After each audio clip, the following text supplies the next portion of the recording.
The winter sun hung low over Napa Valley, casting long shadows between the vine rows that stretched for miles in every direction.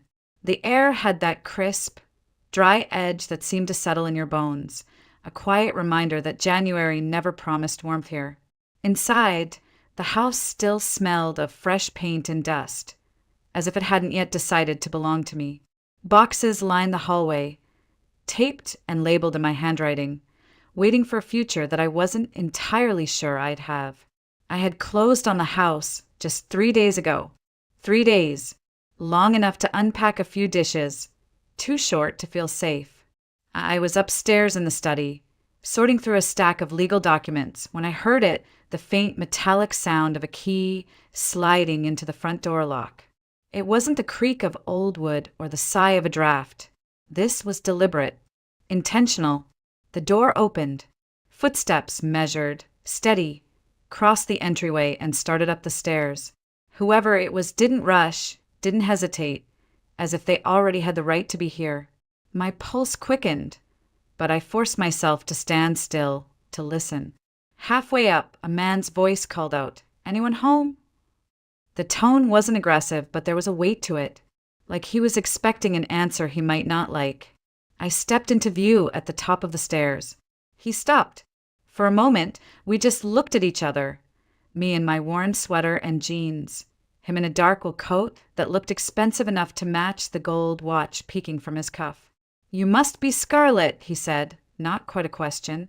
His eyes narrowed slightly, scanning me in a way that felt less like curiosity and more like calculation.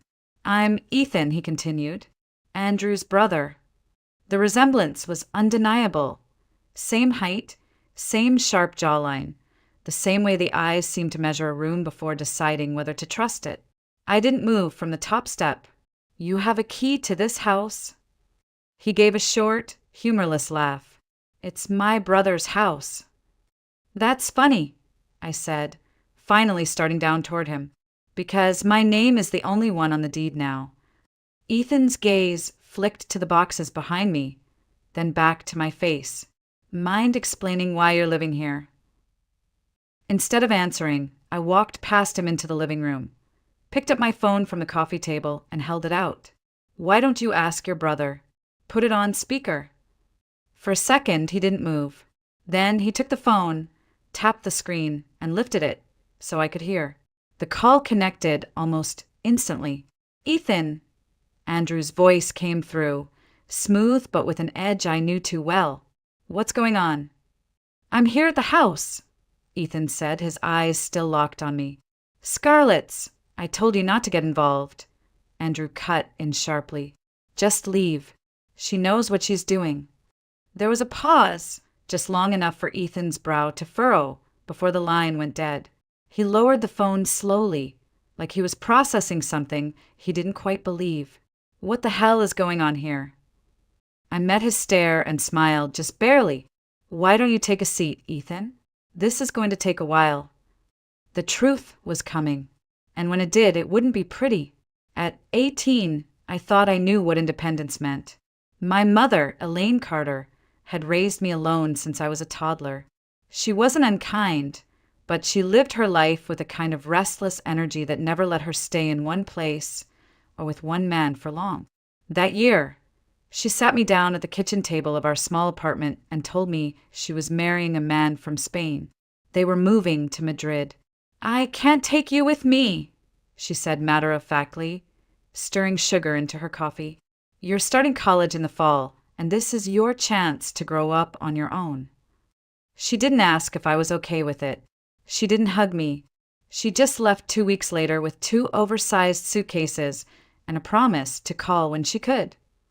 I spent the next 3 years learning what solitude really was. My life was small classes, part-time work at a bookstore, cheap takeout for dinner, but it was mine. Then, in my junior year, I met Andrew. He was 12 years older, a business owner who seemed to step out of a different world entirely. He wore tailored suits, drove a black Mercedes, and carried himself like someone who had already solved every problem life could throw at him. I met him at a charity auction I was helping set up, and he was the first man who made me feel like more than a face in the crowd. Andrew had a way of making everything seem easy. Dinner dates turned into weekend trips. Weekend trips turned into long, lingering conversations about the future. By the time I graduated, the idea of marrying him felt less like a choice and more like a natural next step. When we announced our engagement, my mother flew in from Milan. Apparently, Madrid hadn't lasted long to attend the wedding. She arrived in a whirlwind of perfume and designer luggage, greeting Andrew with the kind of assessing look she used to reserve for job interviews. On the morning of the ceremony, she handed me a slim envelope. Inside was a cashier's check for a substantial amount. "For the house," she said, "but make sure the deed has both your names. Always protect yourself, Scarlett." I took her advice, though at the time it felt more like a formality than a safeguard. Andrew and I found a 2-story place just outside Napa, with a wide front porch and enough space for the life we planned to build. The vineyard air was different, cleaner, quieter, like the world had slowed down just for us. The first year of our marriage was a blur of wine tastings, late-night talks by the fireplace, and dreams we sketched out on napkins at the kitchen counter. But somewhere between those early mornings and late nights, I began to notice small cracks in the picture-perfect life we had painted. Andrew traveled more often, his business deals pulling him to cities I'd never even visited. He stopped asking if I wanted to come along. He stopped calling when he was away. And when he was home, his phone was always within reach, always lighting up with messages he never explained. I told myself it was just the stress of his work, that I was imagining the distance growing between us. But in the quiet hours alone in that big house, I sometimes caught myself wondering if my mother had been right. Not about love, but about protection. Back then, I didn't know just how much I would need it. It started with the little things, the kind you almost convince yourself not to notice. Andrew's smile didn't reach his eyes anymore. His phone seemed to live in his hand, his thumb flicking across the screen even during dinner. And he had a new habit, stepping outside to take calls, speaking in a voice so low it blurred into the hum of the wind. At first, I told myself this was just the rhythm of marriage settling in. We'd been married nearly 5 years now. Life wasn't supposed to feel like the honeymoon stage forever. But there was something else, something sharper, that kept me awake at night. One Tuesday morning, I was pouring coffee when I saw him transfer a large sum from our joint account into one I didn't recognize. He brushed it off when I asked, saying it was for business restructuring. But the tone in his voice made it clear the conversation was over. The trips became longer. The explanations became shorter. And then there was the scent, a trace of unfamiliar perfume clinging to the collar of his shirt one evening when he came home late. It wasn't mine. I thought about asking him directly, but I could already hear the way he would twist the question into an accusation, how he would make me feel small for even wondering. So I stayed quiet, storing every detail in the corners of my mind. That winter, I caught the flu, or what I thought was the flu. The fever didn't break for days. I felt weaker than I had ever been, my body unwilling to fight back. Andrew seemed irritated by my illness, as if it had inconvenienced him.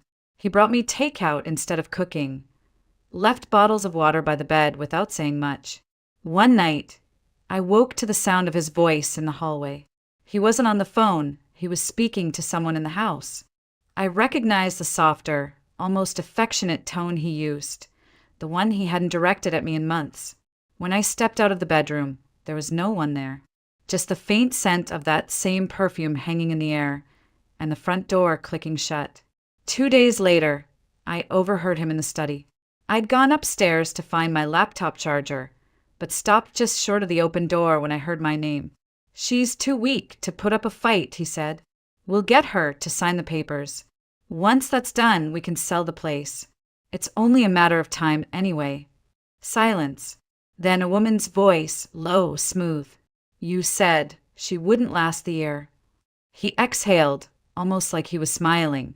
"She won't." I stood frozen in the hallway, my mind refusing to catch up with my ears. He wasn't just planning to leave me. He was planning to erase me, my home, my security, maybe even my dignity, before I was gone. That night, I didn't confront him. I didn't cry, didn't scream. Instead, I lay awake, the fever burning in my skin, replaying every word. Somewhere between those hours, a decision took root. If Andrew thought I was too weak to fight back, he was about to find out just how wrong he was. The next morning, I moved through the house like nothing had changed. Andrew left early. A quick kiss on my forehead, cold, perfunctory, before heading out. I waited until the sound of his car disappeared down the road before I exhaled, my chest aching from holding my breath. I made tea not because I wanted it, but because I needed the noise of the kettle to steady my thoughts. Every detail of the previous night replayed in my mind, not as pain anymore, but as evidence. Evidence I could use. The first step was securing what was left of my life. I dug through the desk in the study until I found the envelope with my mother's original wedding gift. The deed to the house, both our names printed in neat black ink. I took photos of every page, then tucked the papers into a folder and slid it into my bag. Next, I called a real estate attorney in San Francisco. I didn't tell her everything at first, just enough to make her listen. "My husband is planning to sell our house without my consent," I said. "I have proof the property is jointly owned." She told me to come in the next morning. That night, Andrew came home later than usual. He didn't ask about my day, didn't notice the way I kept my phone in my pocket instead of leaving it on the counter. But I noticed him, how relaxed he seemed, how certain that whatever plan he'd made was already set in motion. The next week became a performance. I acted tired, compliant, too distracted by my illness to pay attention to much else. In reality, I was making copies of bank statements, forwarding emails to a secure account, and documenting every conversation where he hinted at the sale. One afternoon, while he was out, I found a folder in his desk labeled Property Transfer. Inside was a draft contract for the sale of our house, already signed by him, but missing my signature. The buyer's name meant nothing to me, but the date did. The closing was set for just 2 weeks away. That was when the anger shifted into something colder, sharper. This wasn't just betrayal. It was theft, and he thought he could get away with it because he believed I wouldn't live long enough to stop him. At the attorney's office, I laid everything out. She didn't flinch. "We can block the sale," she said. "And if your husband tries to move joint funds without your consent, we can freeze the accounts." She leaned forward, her voice low. "But Scarlett, if we do this, there's no going back." I met her eyes and felt the last thread of hesitation snap. "I don't want to go back." By the end of that week, the papers were filed. Andrew had no idea. I still cooked dinner, still asked about his day, still played the role of the ailing wife. But inside, I was waiting for the moment he realized his perfect scheme had just shattered. The waiting was almost worse than the illness. Every time he glanced at his phone and smiled faintly, I wondered if the buyer had called, if he still thought the deal was alive. And every time, I bit back the urge to tell him the truth. Not yet. The longer he believed he was winning, the sweeter it would be when he finally saw just how badly he'd lost. It happened on a Wednesday morning, 2 days before the supposed closing date. I was in the kitchen making oatmeal when I heard the front door slam open. Andrew's footsteps were heavy, uneven, like each one was powered by something more than just urgency, anger. "Scarlett!" he barked, his voice echoing through the hallway. I stirred the pot slowly, deliberately before turning toward him. Morning. His jaw was tight, a vein pulsing at his temple. "What the hell did you do?" I tilted my head. "About what?" "Don't play games with me," he snapped, tossing a thick stack of papers onto the counter. "The escrow company says the sale's been frozen. My accounts are locked. You think you're clever." I let my gaze drift down to the papers, then back up to his face. "I think I'm protecting what's mine." His laugh was short, humorless. "Yours? You're barely holding yourself together, and you think you can outmaneuver me? This house, the money, it's all tied to me. Without me, you wouldn't, I cut him off, my voice steady. Without you, Andrew, I'd still have my dignity. That stopped him for half a second, but then he leaned closer, his voice dropping into a hiss.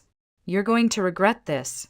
When that illness finishes what it started, you won't even be here to enjoy whatever scraps you've managed to keep. The words were meant to cut deep, and they did, but not the way he expected. Instead of breaking me, they hardened something inside. He still believed the same lie he'd been telling himself for months, that I was too weak, too sick, too close to the end to be a real threat. I didn't answer him. Instead, I turned back to the stove, stirring the oatmeal like our conversation was already over. The silence stretched, thick and tense. Finally, he muttered something under his breath and stormed out, the door rattling in its frame as it closed. From the window, I watched him back out of the driveway, his movements jerky. I knew where he was going, straight to his business partner, to figure out what went wrong. What he didn't know was that every avenue he tried to reopen had already been blocked. That afternoon, my attorney called. He tried to transfer funds from one of the smaller accounts, she said. We stopped it before it cleared. He's not going to have access to anything without your signature from now on. I thanked her, hanging up with a smile I hadn't felt in months. It wasn't victory yet, but it was close. That evening, Andrew didn't come home. His car never pulled into the driveway. His footsteps never crossed the porch. I went to bed in a quiet house, the kind of quiet that wasn't lonely, it was peaceful. But I knew the storm wasn't over. Men like Andrew didn't just walk away when they lost control. They found new angles, new weapons, and I had to be ready for whatever he tried next. Still, as I lay there in the dark, I couldn't help imagining his face when the escrow officer told him the sale was dead. The shock, the disbelief, the slow realization that his carefully constructed plan had just collapsed. It was a small taste of justice, and it was intoxicating. He came back 3 days later, just after sunset. I heard the crunch of tires on the gravel driveway and the familiar creak of the front gate. For a moment, I considered locking the door and letting him knock until his anger wore itself out. But I didn't want him thinking I was hiding. When he walked in, he looked different, less polished, like the stress had begun to crack the veneer. His tie was loose, his shirt wrinkled, and there was a faint smell of alcohol clinging to him. "Scarlett," he began, his tone softer this time. "We need to talk." I leaned against the doorway to the kitchen, arms crossed. "About the sale you tried to push through without me?" He exhaled sharply, forcing a smile. "Look, I handled it wrong. I admit that. But we can still work this out. If you just sign the papers, we can both walk away with enough to be comfortable." Comfortable. The word sat between us like a rotten fruit. He wasn't talking about me being comfortable. He was talking about himself. I shook my head. Not happening. Something shifted in his expression then. The fake warmth evaporated, replaced by a colder calculation. "You think you can just sit here in this house while you're too sick to even keep up with the bills. You can't live like this forever, Scarlett. And you know I can make things difficult." I didn't flinch. "You already have." He stepped closer, lowering his voice. "There are other ways to get your name off the title. You think you've blocked me legally, but you haven't thought of everything." I held his gaze, letting the silence stretch until it became uncomfortable for him. "Try," I said finally. "Just try." That night, I barely slept. Not because of fear, but because of the clarity his words had given me. Andrew wasn't going to stop until he got what he wanted. And what he wanted was for me to disappear from his life with nothing. 2 days later, I got my first taste of his next move. A notice arrived in the mail from the bank, informing me that our joint credit line had been maxed out. I hadn't touched it in months. I called the bank immediately. "Those charges aren't mine," I told the representative. "You need to freeze that account." "We can," she replied, "but only if both account holders agree." I smiled to myself. "Then I guess I'll see you in court." It was the same with utilities, insurance, Suddenly, bills were overdue, policies were accidentally canceled. He was trying to squeeze me financially, make life in the house unbearable until I gave in. But every time he made a move, I countered. I opened my own accounts, switched service providers, and kept meticulous records of every sabotage attempt. My attorney called it a slow war of attrition. One night, I found myself sitting at the dining room table with all the documents spread out in front of me. Bank statements, emails, legal filings. I realized I wasn't just defending myself anymore. I was building a case. If Andrew wanted a war, I was going to make sure he lost more than just the house. Still, I couldn't shake the sense that he was holding something back. Something bigger. The kind of move you saved for when all else failed. And in the pit of my stomach, I knew he was getting ready to play it. It was a cold Friday morning when the knock came. Not the polite, tentative kind, but hard, deliberate, the kind that makes your stomach tighten before you even reach the door. 2 men in dark suits stood on the porch. One held a clipboard, the other a folded envelope. "Scarlett Moore?" the taller one asked. "Yes." He handed me the envelope. "You've been served." Inside were eviction papers. Andrew had filed a claim asserting I'd violated some clause in our marriage agreement, one I barely remembered signing years ago, giving him full control of the property in the event of medical incapacity. It was a clever move. Cruel, but clever. If it worked, he could force me out of my own home within 30 days. I set the papers on the table and stared at them for a long moment. I wasn't shaking. I wasn't even angry. What I felt was something far more dangerous for him. Resolve. When I called my attorney, she didn't sound surprised. "I wondered when he'd play that card," she said. "But don't worry. It's going to backfire." "How?" I asked. "Because that clause was contingent on medical proof. And right now, your doctor's reports say you're improving, not incapacitated. We'll contest this and demand full financial disclosure in the process. That's the last thing he wants." I could almost see it unfolding in my mind. Andrew sitting across from a judge, squirming as every shady transfer and hidden account was dragged into the light. But he wasn't finished. Over the next week, I started noticing a white SUV parked down the street, always in a different spot, but never far from the house. I'd catch glimpses of a woman in the driver's seat, dark sunglasses hiding her face. Then the phone calls began. No one spoke when I answered, just breathing, then a click. My attorney told me to document everything, so I started keeping a log by the phone. Date, time, number, duration. Every detail went into the file. The real blow came on a Sunday afternoon. I'd been in the garden, cutting back the last of the roses before winter, when I heard the crunch of gravel. Andrew's car. He didn't bother knocking. "You're making this harder than it needs to be," he said, stepping onto the porch. I stayed where I was, pruning shears in hand. "Harder for who?" His eyes flicked toward the shears, then back to my face. "You're not going to win. You're sick, you're alone, and you're wasting what little time you have left." I smiled faintly. "That's where you're wrong, Andrew. I'm not wasting anything. I'm investing." He frowned. "In what?" I turned back to the rose bush, clipping a dying branch. "In your downfall." Something in my tone must have gotten to him, because, for the first time in months, he didn't have a comeback.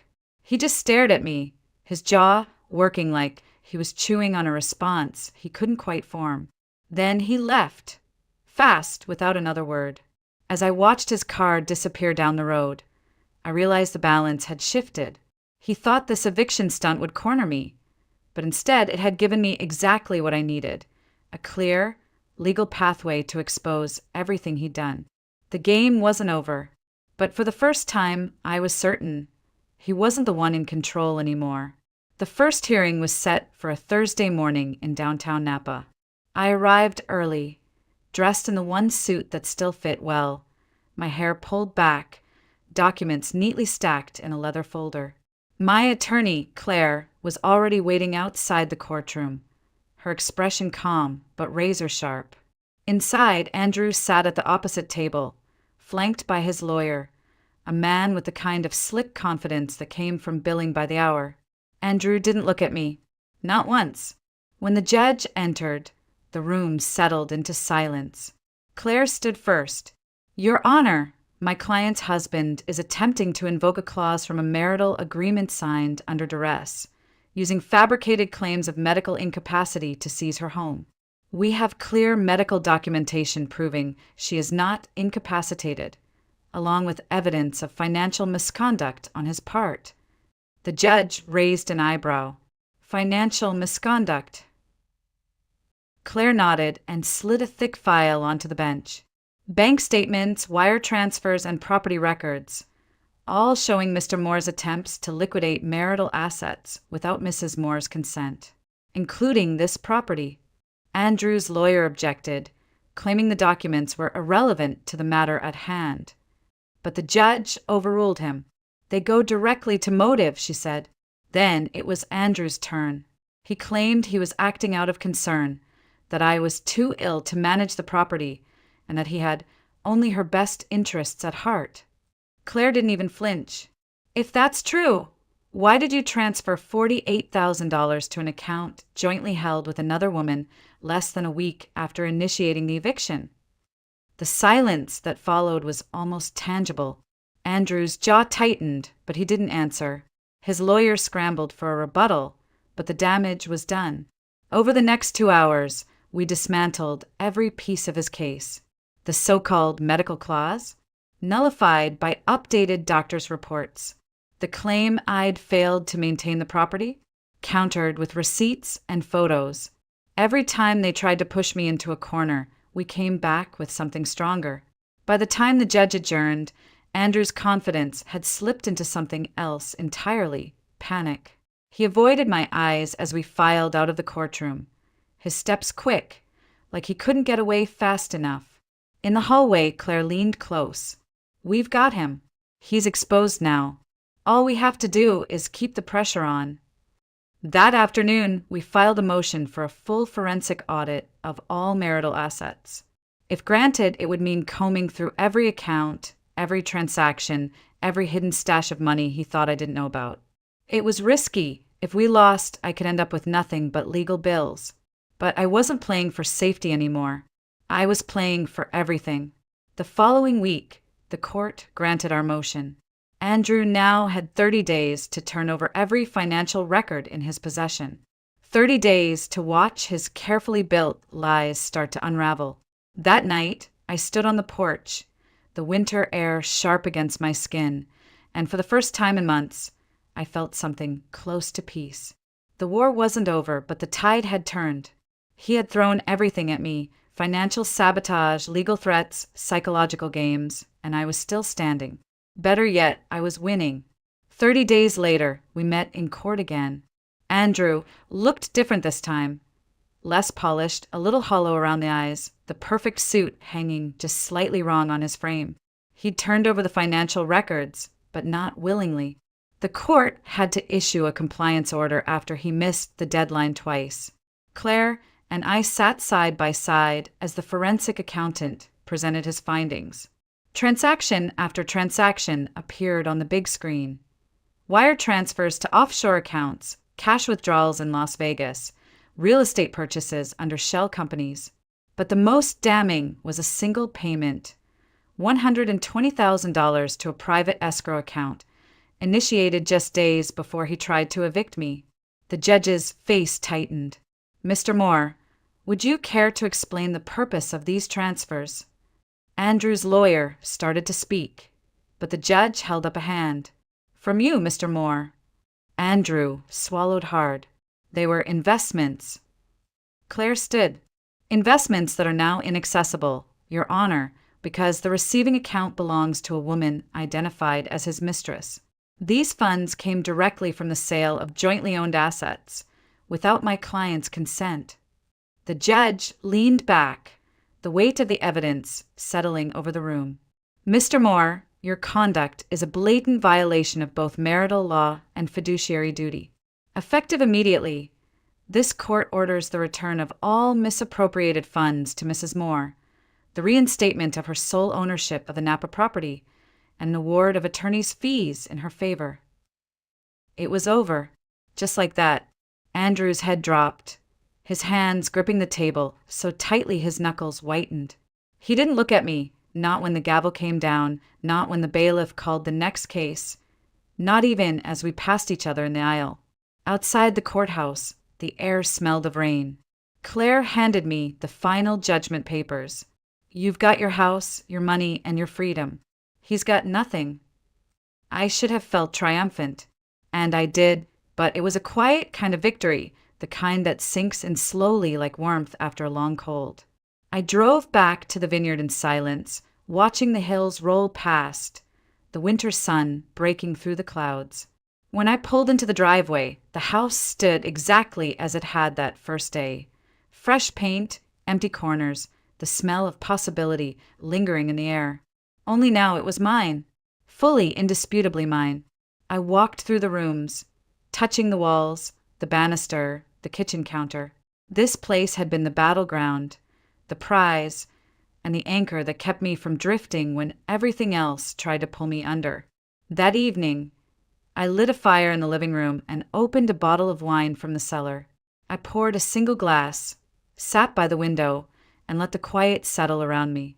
Andrew was probably somewhere scrambling to rebuild, trying to charm his way into someone else's resources. Maybe he'd succeed. Maybe he wouldn't. But it didn't matter. He no longer had a claim on me, my life, or my home. And that was the sweetest revenge of all.